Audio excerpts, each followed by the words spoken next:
사사기 강의 41번째 시간으로 힘의 원리가 아닌 섬김의 원리로 라는 제목으로 하나님 말씀 함께 나누겠습니다. 먼저 1절은 18장의 배경을 설명하고 있습니다. 첫 번째가 이스라엘에 왕이 없었다는 것이죠. 두 가지 의미를 내포합니다. 먼저는 사사시대에 하나님께서 왕으로서 직접 그의 백성들을 통치하는 시대라는 긍정적인 의미를 담고 있습니다. 그래서 왕이 필요가 없는 것이죠. 하나님께서 그들의 왕으로서 그들을 직접 다스린다는 의미가 있습니다. 다음으로는 하나님의 백성을 다스리는 신적인 대리자가 없었다는 부정적인 의미가 있습니다. 즉, 왕으로서 이스라엘 백성의 옳고 그름을 판단해주는 권위가 없었다는 의미가 있습니다. 그 결과 이스라엘은 무엇이 옳고 또 무엇이 그른지 알지 못한 채 자신의 보기에 옳은 대로, 좋은 대로 행동하기 시작했다는 것입니다. 그래서 이러한 것을 종합해보면 결국 이 말이 의미하는 바는 하나님께서 이스라엘 백성들을 왕이 없이 직접 통치하기를 원하셨으나 이스라엘 백성들은 그 하나님의 통치를 거부해버리고 직접 자신들의 눈에 보기에 옳은 대로 자기 자신들이 법의 주관자가 되고 법의 심판자가 되고 법의 판단자가 되어서 살기 시작했다는 것을 의미하는 것입니다. 하나님은 그분이 다스리시는 방법이 무엇인가 하면 법과 질서를 통해 다스리십니다. 그래서 하나님께서 이스라엘 백성 가운데 주신 것이 무엇인가 하면 바로 율법이었습니다. 그 법을 통하여서 이스라엘 백성을 다스리는 것입니다. 그런데 이스라엘 백성들이 그 하나님의 권위와 통치를 인정하지 않고 자기 자신들이 스스로 입법자가 되고 법의 주관자가 되고 판단자가 되어서 살기 시작했다는 의미가 있습니다. 이러한 배경 속에서 지금 계속 이야기가 흘러가고 있는 것입니다. 과연 어떠한 일이 일어날까? 인간들이 하나님의 법과 질서를 무시하고 자기 자신의 소견에 오른 대로 행동하게 될 때 과연 어떠한 일이 벌어지는가를 오늘 18장에 소개하고 있는 것입니다. 17장에서는 미가의 가정을 통하여서 얼마만큼의 종교적인 타락이 있었는지를 보여줬다면 18장에서는 단지파라는 이스라엘 백성의 그 지파를 통하여서 그들이 과연 어떠한 원리로 살게 되었는가에 대한 부분들을 주목하게 되는 것입니다. 또 하나의 배경은 무엇인가 하면 단지파가 거할 기업을 찾고 있었다라고 말하고 있습니다. 왜 단지파가 거할 기업을 찾고 있었을까요? 그들은 분명 여호수아 18장과 19장을 보면 실로에서 그들의 기업을 분배받습니다. 이스라엘 땅의 남부 지역을 그들이 분배를 받죠. 그런데 이 남쪽 지방에 어떤 민족이 있었냐면 블레셋 민족이 있었던 것입니다. 이 블레셋 민족은 해양 민족이어서 외국의 문화를 쉽게 흡수했던 그러한 독특한 민족이었습니다. 근데 어떠한 문화를 먼저 흡수했냐 하면 철을 녹여서 무기를 만드는 기술을 그들이 먼저 가진 것입니다. 따라서 그들은 철기 문화가 있었죠. 그리고 철로 만든 무기가 있었던 것입니다. 그러니까 단지파가 상대하기에는 너무나 버거웠던 것이죠.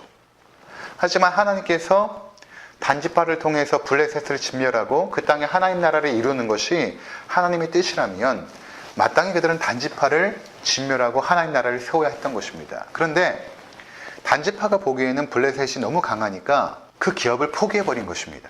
그리고 어떻게 했냐면 북쪽으로 이동하면서 자신들이 싸워서 이길 수 있을 만한 그러한 족속을 찾기 시작한 것입니다.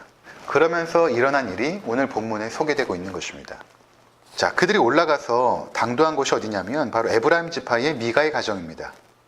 미가의 가정에서 그들이 거하고 있는데 한 레위인 청년의 목소리가 들리는 것입니다. 이것이 굉장히 독특했던 것 같습니다. 왜냐하면 레위인 특유의 어떤 음성이 있을 수도 있고 아니면 어떤 제사 업무와 관련된 어떤 소리를 그들이 듣게 된 것이죠. 그래서 이제 궁금해합니다. 왜냐하면 레위 사람들은 도피성을 비롯한 40개의 성에 흩어져서 제사 업무에 집중해야 됐기 때문에 한 가정에 레위인이 들어와 있다는 것은 단지파 사람들로서는 굉장히 이해하기 힘든 사건이었기 때문에 그들은 너무나 궁금했던 것이죠. 그래서 결국에는 그 레위 청년을 부릅니다. 그리고 몇 가지를 물어보죠. 3가지를 물어보는데 첫 번째로는 누가 너를 이리로 인도하였는가? 두 번째는 내가 여기서 무엇을 하는가? 세 번째는 여기서 무엇을 얻었느냐? 이렇게 물어보죠. 이에 대해서 첫째 물으면 대답을 하지 않습니다. 아니, 대답하지 못했을 것입니다. 왜냐하면 마땅히 하나님의 인도함을 찾고 구해야 될 제사장이 하나님의 뜻을 쫓기보다는 결국에는 미가 가정의 풍요로운 삶에 끌렸기 때문입니다. 그래서 누가 너를 이리로 인도하였느냐 라는 질문은 대답을 하지 않죠. 대신에 두 번째, 세 번째 질문을 대답을 하는데 우회적인 방식으로 대답을 합니다. 미가가 여차여차히 나를 대접하여 나를 고용하여 자기 제사장을 삼았다. 이렇게 대답을 합니다. 그러니까 자기 책임을 쏙 빼고 미가에게 모든 책임을 돌리고 있는 것입니다. 결국엔 미가가 나를 고용하였다. 이 고용이라는 단어를 제가 찾아보니까 그 히브리 원어로 돈을 주고 일을 시킨다라는 의미가 있습니다. 사카르라는 단어인데 남의 일을 위해서 삭슬 받고 일한다 라는 의미입니다.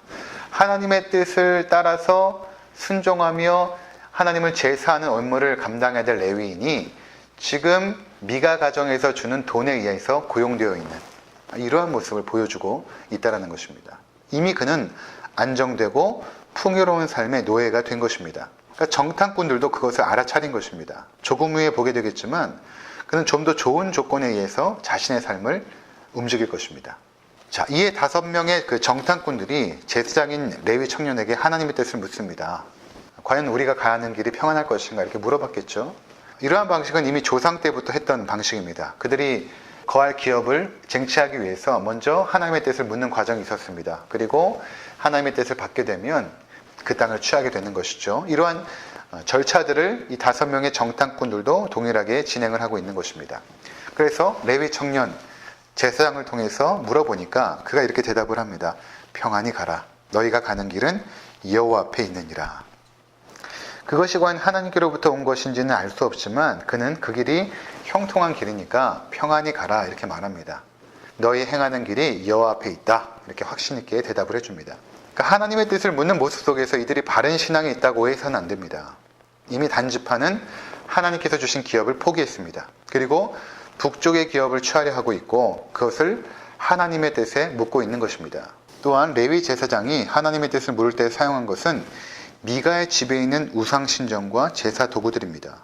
그들은 하나님이 아니라 우상에게 뜻을 묻고 있는 것입니다. 만일 레위 청년이 여호와 하나님께 그 뜻을 물었다면 너희는 이미 주신 기업을 취하라. 돌이켜 블레셋을 향하라. 이렇게 말했을지도 모릅니다. 그러나 우상 신전에서 나오는 메시지는 평안하라. 평안히 가라. 였던 것입니다. 이 말에 용기를 얻고 5명의 정탐꾼들은 미가의 집을 떠나서 라이스 지역에 이릅니다. 7절을 보면 라이스의 모습이 어떠한지를 설명합니다. 그것은 평화롭고 한적한 어느 시골 마을과 같았습니다. 그들은 아무 사람과도 상종하지 않기에 전쟁에 대한 소문도 알지 못합니다. 누구의 간섭 없이도 아주 평화롭고 한가하게 살고 있는 어느 작은 시골 마을의 모습처럼 비춰지고 있습니다. 근데 그들이 돌아와서 단지파 사람들을 모아놓고 정탐한 곳을 보고하게 되죠. 그러면서 단지파를 향하여 그 땅을 취하자 이렇게 도전을 하게 되는 것입니다. 9절과 10절을 보시기 바랍니다. 이르되 일어나 그들을 치러 올라가자. 우리가 그 땅을 본즉 매우 좋더라. 너희는 가만히 있냐? 나아가서 그 땅 얻기를 게을리하지 말라. 너희가 가면 평화로운 백성을 만날 것이요 그 땅은 넓고 그곳에는 세상에 있는 것이 하나도 부족함이 없느니라. 하나님이 그 땅을 너희 손에 넘겨주셨느니라 하는지라. 여러분 여기까지 살펴보면 무엇이 잘못되고 있는지 보이십니까? 잘 보시면 지금 이들은 모든 절차를 바르게 진행시켜 나가고 있습니다. 이는 자신의 조상들이 해왔던 것과 마찬가지입니다. 모든 형식과 절차를 바르게 진행하고 있습니다. 제사장을 통하여서 하나님의 뜻을 묻고 그 땅을 정탐하고 이제는 그 땅을 취하자며 자신의 지파를 도전하고 있는 것입니다. 또한 그들의 보고에 하나님이 너희 손에 부셨다 이렇게 담대하게 말하고 있는 것입니다. 이렇게 겉으로 보여지는 것만으로 판단했을 때는 모든 것이 신앙적인 행위이고 하나님을 의지하는 모습처럼 보여집니다. 그들은 자신들이 하나님 앞에서 신실하게 행동하고 있다고 믿고 있는 것입니다. 왜냐하면 하나님의 뜻을 묻고 있기 때문이죠. 그리고 제사장을 통해서 받은 하나님의 뜻을 순종해 나갑니다. 무엇이 잘못되었습니까? 그런데 잘 보시면 이들을 움직이고 있는 원리가 있는데 그것이 무엇인가? 힘의 원리입니다. 하나님의 백성 가운데 가나안의 힘의 원리가 작동하고 있음을 우리는 보게 됩니다. 하나님께서는 단지파를 통해서 블레셋을 진멸하기 원하셨죠. 그러나 그들의 철병과 앞에서 포기해버립니다. 왜 그랬을까요? 그들은 전쟁의 승패가 군사력에 좌우된다고 믿었기 때문입니다. 그래서 자신들의 군사력으로는 물리칠 수 없는 땅을 포기해버리고 물리칠 수 있는 땅을 찾은 것입니다. 그 결과 전쟁이라고는 한 번도 들어보지 못한 아주 한적하고 평온하게 살고 있는 라이스 땅까지 찾아가게 된 것입니다. 지도상으로 보면 이스라엘의 가장 위쪽에 위치합니다. 27절을 다시 한번 보시면 단자손이 미가가 만든 것과 그 제사장을 취하여 라이스에 이르러 한가하고 걱정 없이 사는 백성을 만나 칼날로 그들을 치며 그 성읍을 불사르되, 한가하고 걱정 없이 사는 백성들이라고 말하고 있죠. 그곳에 가서 그들을 학살해 버린 것입니다. 그리고 이렇게 말할 것입니다. 하나님께서 우리를 도우셨다. 하나님의 백성이 하나님의 이름으로 그리고 그분의 뜻에 순종한다는 명목으로 끔찍한 폭력을 자행하고 있는 것입니다. 이것은 결코 하나님께서 원하시는 방식이 아닙니다. 하나님께서 원하셨던 것은 가나안 땅의 우상 숭배로 말미암아 인간의 존엄성이 파괴된 곳을 진멸하고 그곳에 하나님의 법과 질서를 심어 마침내 자유와 평등이 이루어지는 하나님 나라를 이루어감에 있었습니다. 여러분 잘 보시면 우상을 숭배하는 곳일수록 인간의 존엄성이 파괴됩니다. 우리나라만 해도 기독교가 들어오기 전에 인권이라는 것이 있었습니까? 오늘날에 있어서 인권이라는 이름으로 대두되는 수많은 이슈들이 사실은 기독교의 빚을 지고 있는 것입니다. 왜냐하면 인간의 존엄성을 가장 위대한 가치로 말한 것이 성경이기 때문입니다. 성경은 인간을 하나님의 형상으로 지음받은 존재라고 말하죠. 그렇기 때문에 존귀한 것입니다. 만일 진화된 존재라면 강아지나 원숭이와 다를 것이 무엇이 있겠습니까? 그런데 창조주 하나님을 믿지 않게 되면 어떤 일이 생기는가? 우상을 숭배하게 됐죠. 그 우상은 결국 자기 자신입니다. 자신의 탐욕을 채우기 위한 조각과 신상을 만들어 놓고 그것을 숭배하는 것입니다. 그러면서 인간은 자신의 탐욕을 채우기 위해서 모든 것을 희생시킬 수 있습니다. 사회학자인 토마스 홉스는 이것을 인간의 자연적인 상태라고 말합니다. 그리고 그러한 자연적인 상태에서는 만인이 만인을 대항하여 싸우는 상태, 그것이 바로 인간의 상태다라고 말하고 있는 것입니다. 이러한 상태에서 인간은 이웃의 존엄성을 파괴해서라도 자신의 탐욕을 채우려고 합니다. 이것이 대체적으로 폭력적인 방식으로 나타나게 되죠. 예를 들어서 지금도 이 팔레스타인 지역에서 발굴되는 수많은 신전들에 보면 그곳에 아기들의 유골들이 발견되고 있습니다. 이것이 무엇을 말하는 것입니까? 자신의 탐욕을 채우기 위해서 아기를 제물로 드렸다는 것 아닙니까? 성경에 등장하는 몰렉신이 바로 그것입니다. 이러한 가나안의 문화를 지배하는 원리가 있다면 그것은 힘의 원리입니다. 강한 자가 약한 자를 삼켜버리는 것이죠. 약육강식입니다. 토마스 홉스가 정확하게 본 것입니다.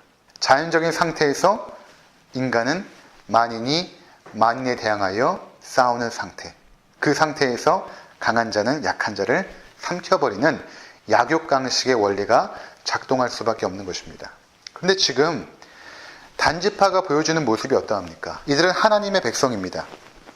그러나 가나안의 힘의 원리가 그들에게 보여주고 있는 것입니다. 약육강식의 동물적인 삶의 방식이 하나님의 백성 가운데 도입된 것입니다. 그러면서 모든 것이 하나님의 뜻이라는 명목 아래에서 이루어지고 있는 것입니다. 가나안의 삶의 방식인 힘의 원리는 결국 19장에 가면 인간의 존엄성을 파괴하는 사건으로 이어지게 될 것입니다. 이러한 우상 숭배가 도덕적이고 윤리적인 차원으로 확장되면서 온갖 음란하고 추악하고 더러운 행위들이 벌어지기 시작할 것입니다. 19장부터가 그러한 이야기를 담고 있죠. 동성애와 집단 성폭행, 살인과 같은 일들이 벌어지기 시작합니다. 결국 하나님의 형상으로 지음받은 인간의 그 존엄성이 파괴되는 것입니다. 그렇다면 하나님께서 원하셨던 가나안 땅에서의 모습은 어떠한 것입니까? 하나님께서 이스라엘 백성을 통하여서 가나안 땅에 이루고자 했던 하나님 나라의 삶의 모습은 과연 어떠한 것이었을까요? 그것은 결코 힘의 원리가 아닙니다. 우리가 몇 가지로 한번 확인해 보도록 하겠습니다. 신명기 10장 17절에서 19절을 함께 보시면 너희 하나님 여호와는 신 가운데 신이시며 주 가운데 주시오 크고 능하시며 두려우신 하나님이시라. 사람을 외모로 보지 아니하시며 뇌물을 받지 아니하시고 고아와 과부를 위하여 정의를 행하시며 나그네를 사랑하여 그에게 떡과 옷을 주시나니 너희는 나그네를 사랑하라. 전에 너희도 애굽 땅에서 나그네 되었음이니라. 하나님께서 외모를 보지 않는다는 것은 무엇입니까? 그들이 가진 조건을 보지 않겠다는 것입니다. 부한지, 가난한지, 비싼 옷을 입었는지, 권력이 있는지, 권력이 없는지, 이러한 것을 보지 않겠다는 것입니다.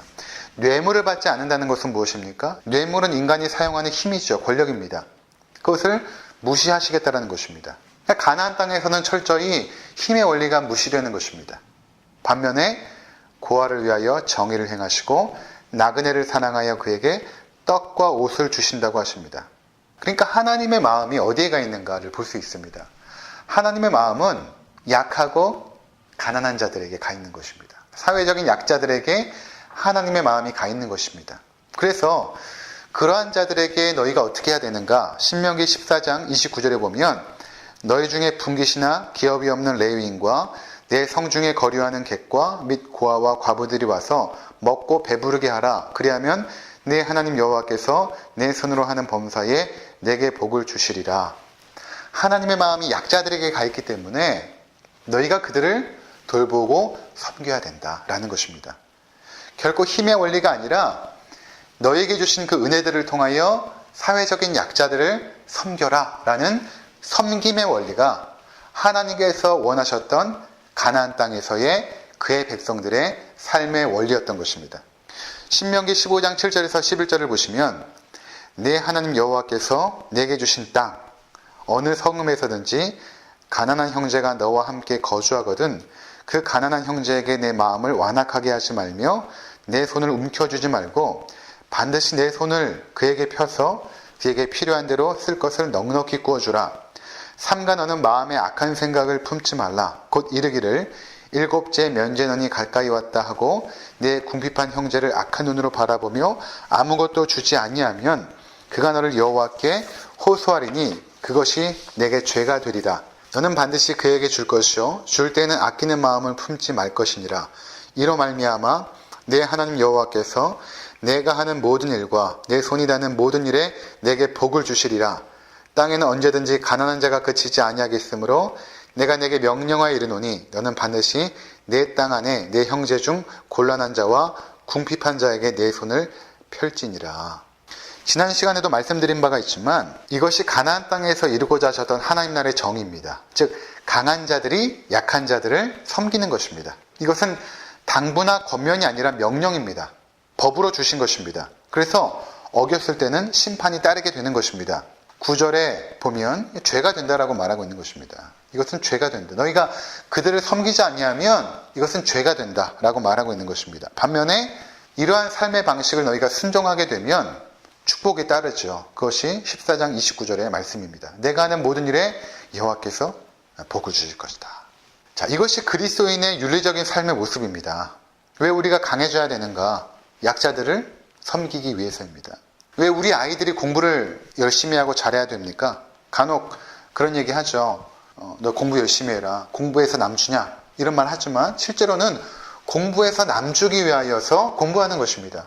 하나님의 백성들은 승자 독식이 아닙니다. 강자 독식이 아닙니다. 내가 강하게 돼서 내가 이 사회에서 성공해서 내가 많은 자원을 긁어 모아 나 혼자 잘 살겠다라는 그러한 삶의 태도가 아니라 그것은 힘의 원리죠. 그것이 아니라 내가 부하게 되고 내가 강하게 되고 내가 성공하여서 약자들을 돌보는 것입니다. 이것이 하나님께서 우리 가운데 주셨던 삶의 원리이고 삶의 모습인 것입니다. 하나님 백성은 결코 가난함이나 약함을 추구하지 않습니다. 오히려 성실함으로 열정으로 부함을 추구하고 강함을 추구합니다.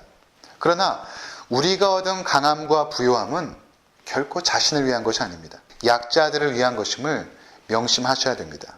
그래서 여러분 고린도후서에서 바울이 고린도 교회의 헌금을 언급하면서 이런 말씀을 합니다.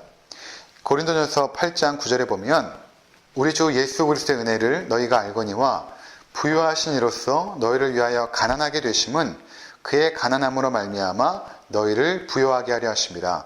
예수 그리스도께서 가장 부요하신 분으로서 스스로 가난하게 되심은 바로 우리를 부요케 하기 위하심이었습니다.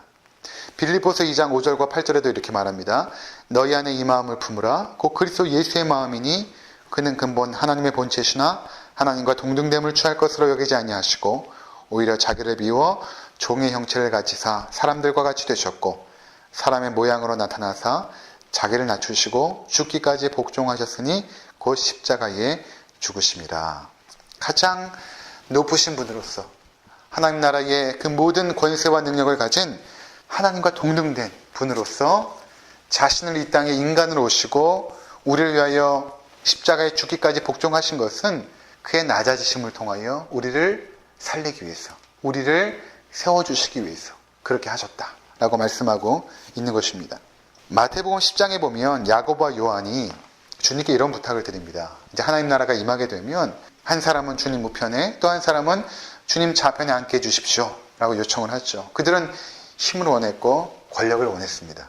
그런데 예수님께서 이런 말씀을 하시죠. 뭐라고 말씀하시냐면 세상에서는 그렇게 권세 있는 자들이 약한 자들을 부리지만 하나님 나라는 그렇지 않다 하시면서 누구든지 크고자 하는 자는 너희를 섬기는 자가 되고 너희 중에 누구든지 으뜸이 되고자 하는 자는 모든 사람의 종이 되어야 하니라. 이렇게 말씀하십니다. 그러면서 중요한 말씀을 하시죠.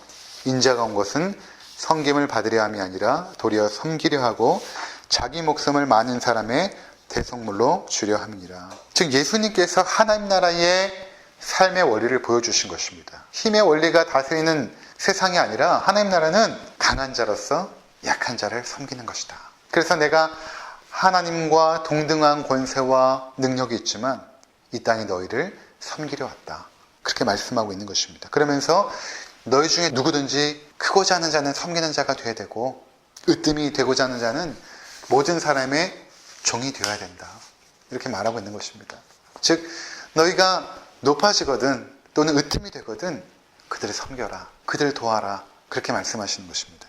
그렇다면 이제 우리의 삶이 달라져야 될 것입니다. 이제 이러한 성경적인 삶의 방식이 우리가 개인의 삶 속에서 그리고 공동체 속에서 발휘되어야 될 것입니다. 하나님께서 여러분을 강하게 하셨다면 그 강함으로 약한 자를 섬기시기 바랍니다. 약한 자들은 강한 자들로부터 섬김을 받을 때 그것이 하나님의 은혜의 손길임을 기억하고 감사하셔야 됩니다. 하나님 나라는 결코 힘의 원리가 작동하는 것이 아닙니다.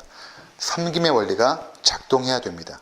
우리에게는 높고 낮음, 강함과 약함, 부함과 가난, 건강함과 질병 이런 것이 결코 중요하지 않습니다.